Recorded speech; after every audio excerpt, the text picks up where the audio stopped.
Bon, t'avances ou t'avances pas? C'est bien d'acheter une nouvelle bagnole, mais c'est peut-être bien d'y aller là. Allez, vas-y, feu! C'est parti! Allez, go!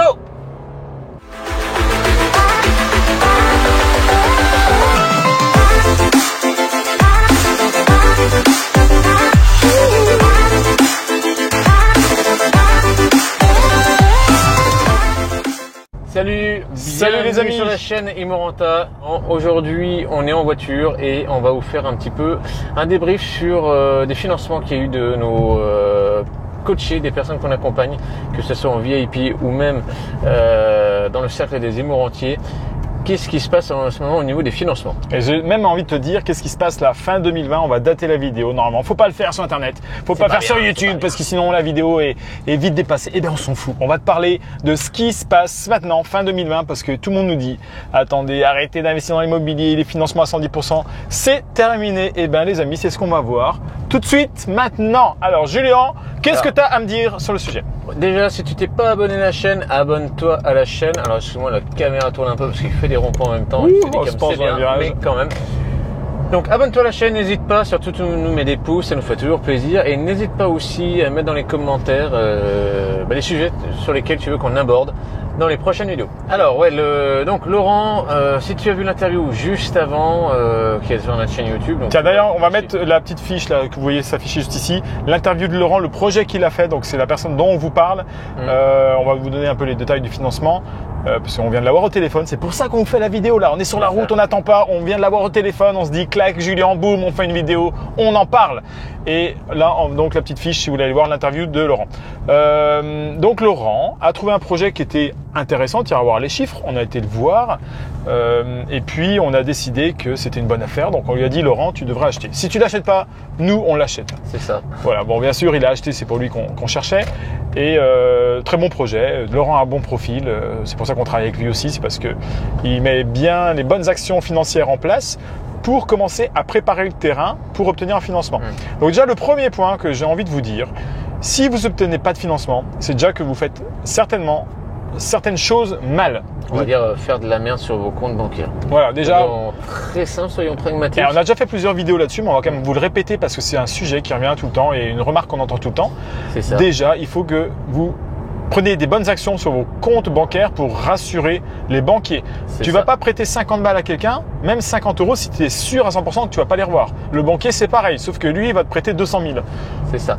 Et on le dit de toute façon avec nos coachés dans nos formations et tout, quels hacks sont nécessaires pour justement passer le level au-dessus et comment faire l'effet de levier bancaire, comment l'utiliser en fait. Donc on vous répète toujours, soyez vraiment propre sur les comptes et tout. Même si vous n'avez pas des fortunes mirobolantes, le but c'est, même si vous avez des enfants et tout, vous n'êtes pas obligé de tout claquer comme des cons et surtout dans les conneries. Ouais. Et un truc qu'il faut bien que vous compreniez, c'est pas votre niveau de revenu qui va déterminer est-ce que vous êtes finançable ou pas. On a des gens, on voit des dossiers passés où les gens gagnent 15, 20, 30 000 euros par mois et ils ne seront pas finançables. Parce qu'ils ne mettent pas les bonnes actions en place. Et il y a des gens, à contrario, qui gagnent le SMIC, ils sont à 1002. Et alors bien sûr, ils vont aller chercher des projets raisonnables en fonction de leur niveau de revenu, mais ils vont se faire financer. Donc la santé financière, c'est le premier point. C'est ça, ok. Deuxième point, et pas des moindres, tu l'auras bien compris. Donc le premier, c'est vraiment la préparation, hein, d'accord. Il faut que tu aies une certaine intériorité. Déjà, planter les graines pour laisser pousser les débuts de plantes pour pouvoir préparer le futur. Le deuxième, c'est quoi? C'est le projet. Le projet, si tu as un projet qui est bancal, de merde, qui rapporte pas d'argent, ça marchera pas. Je suis désolé, mais est-ce que tu prêtes à quelqu'un qui te dit, écoute, prête-moi 2000 euros et je vais pouvoir te rembourser dans 3 ans. Mais parce que là je suis au RSA en ce moment, c'est un peu compliqué, mais je suis vachement sérieux, je suis grave motivé et les 2000 euros, je te jure que dans 3 ans tu les revois. Ah ouais, d'accord, ok. Et ton parcours c'est quoi? Bon, ça fait déjà 5 ans que je suis au RSA, avant j'étais au chômage parce que j'ai perdu mon boulot, mais je vais me refaire. Donc, et ton plan c'est quoi? C'est de développer un champ de tournesol, de prendre les graines et puis de créer des graines pour les moineaux que je vais vendre à 1 euro sur les marchés. Ça, ou sinon je vais partir dans le sud et puis je vais vendre des bracelets bigoudis sur la plage. Et je sais que ça va cartonner grave quoi. C'est pour ça que les 2000 €, toi, c'est pour descendre, me trouver un appart, pour me stabiliser. Enfin, tu vois bien, pour me lancer, quoi. J'ai déjà 3 bigoudis d'avance. Enfin, vous comprenez l'idée, quoi. Si le projet derrière il est pourri, ça sert même à rien d'aller chercher un financement. Et mieux que ça, la banque, elle vous rend un service en vous disant non. La banque, elle veut pas votre bien, hein, elle veut son bien à elle, financier. Mais les deux sont corrélés. Ouais, elle veut pas le bien, elle veut son gain. C'est la différence. Elle veut pas que vous vous enrichissiez spécialement, elle s'en fout de ça. Mais si tu t'enrichis, elle va s'enrichir. Donc si elle te suit pas quelque part, parce que la banque, elle demande rien de mieux que de prêter de l'argent, que tes comptes en banque montent, que tu gagnes 10-15 000 € par mois et qu'elle t'aide à t'enrichir. Elle va pas. Pourquoi elle dirait non? Si elle peut tirer parti, c'est toi qui vas faire le boulot, c'est toi qui vas prendre le risque financier. Si tu te plantes, tu vas quand même devoir lui rembourser. Donc finalement, c'est toi qui vas porter le projet. Si la banque était sûre qu'elle est des bons entrepreneurs sérieux en face d'elle, on parle d'entrepreneurs ou d'investisseurs immobiliers, bien sûr qu'elle va nous suivre, c'est dans son intérêt, elle va s'enrichir en même temps que nous. Par contre, si elle te dit non, c'est peut-être que ton projet est pourri. C'est ça. C'est comme, je fais le parallèle sur le locataire. Toi, par exemple, la typologie de ce que je viens de te décrire. Le locataire, tu lui donnes un toit, tu lui rends un service. Le truc, c'est qu'en face, tu attends une contrepartie d'argent. Mais si le locataire a un dossier pourri, tu vas pas lui prêter ton logement contre un hypothétique loyer. Si tu es sûr qu'il va pas te payer, tu vas pas lui donner l'appartement. Et la banque, c'est la même chose. Ok? Donc ça, c'est la deuxième chose, c'est avoir un réel projet rentable. C'est que nous, on demande que du 10%, on va pas chercher en dessous. Bon, après, ça dépend de certaines typologies de biens. Oui. Où on en est dans la stratégie de développement aussi. Ça dépend bien sûr de votre stratégie. Encore une fois, c'est quelque chose qu'on répète souvent. Nous, on a plutôt une vision cash flow, purement rentabilité. Pourquoi? Parce que au début, on n'avait pas un copec. On voulait quitter nos boulots et il n'y a pas 36 000 façons de le faire. Il faut acheter des biens qui vont te rapporter plus que les loyers. Enfin, tes loyers doivent être beaucoup plus élevés que ce que tu vas rembourser à la banque. Je t'apprends rien. Tu connais la logique. Et donc, pour arriver à se faire, il va falloir avoir purement une stratégie de cash flow. Une fois sûr que ça marche ça? Non, c'est un mythe. Laissez tomber. Mais du coup, ça, c'est une stratégie et qui fonctionne pour nous, qui a fonctionné à nos débuts. Et après ça, en fonction de tes objectifs, ça va peut-être pas être la même stratégie. Si tu es PDG, que tu as déjà beaucoup de biens et tout ça, tu vas peut-être être dans une stratégie plutôt patrimoniale. Et c'est bien aussi. Tu vas pouvoir viser de la plus-value et peut-être préparer la succession à tes enfants. Donc tout est possible. Exact. Ok, donc ça, c'était le deuxième point, le projet. Et le troisième point qui est le plus important en fait, c'est toujours aller défendre correctement son dossier et pas comme un guignol en ayant pris rendez-vous mais n'ayant pas préparé le dossier. Et voilà. Ça nous gonfle, mais d'une force. Parce que tu peux avoir des super comptes bancaires, une bonne santé financière, un bon truc, avoir un bon projet, mais si tu sais pas le présenter ou si tu sais pas répondre ou mettre en confiance ton interlocuteur, il va pas te faire confiance. C'est clair. Donc les chiffres, je suis d'accord avec toi, parlent d'eux-mêmes, mais il y a aussi tout le projet qu'il va falloir projeter, qu'il va falloir défendre, il va falloir connaître tes chiffres sur le bout des doigts. Il y a plein de trucs à connaître, à maîtriser pour obtenir un oui de ta banque. Donc, si tu vas pas voir les bonnes personnes, les bons interlocuteurs, tu sais pas comment t'y prendre, tu as beau avoir un super projet, une super santé financière, peut-être que tu ne trouveras pas non plus le financement adapté à tes besoins. Et voilà. Et du coup, donc tu vois, Laurent qui n'avait aucune expérience là-dedans, il n'avait pas forcément les méthodes et tout, il nous chope quand même 3 financements intégrales.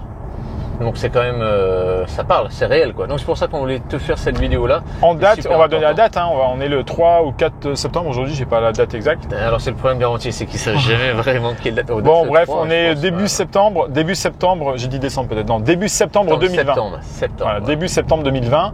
Le Covid, ça y est, on a encore les restes et tout ça. Donc nous, arrêtez de nous dire putain. Attention, pas de météo sur le Covid. Non, je fais pas de prévision sur le Covid. La seule prévision que je fais, c'est à l'instant T. Moi, je suis pas devin, je peux pas dire dans 6 mois, 1 an. Je pense intimement qu'en France, dans 2 ans, 5 ans, on sera encore financé à 110%. Et puis, si c'est pas le cas, il faudra bien être un petit apport. Mais si tu commences maintenant, tu peux te faire financer à 110%. Ce qui veut dire que tu vas commencer à gagner de l'argent, à te créer une épargne. Et dans 5 ans, s'il faut mettre un peu d'apport, tu pourras continuer à investir. Donc, c'est pour ça qu'il ne faut pas attendre non plus parce que là, on est dans une période hyper propice à l'investissement immobilier. Ouais.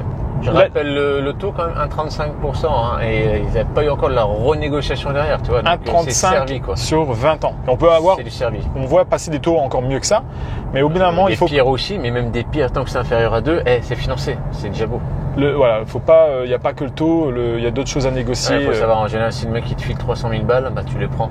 Même si tu as un taux 1,80, tu fais pas ta princesse. Et puis 1,30 1,35, qu'est-ce que c'est franchement?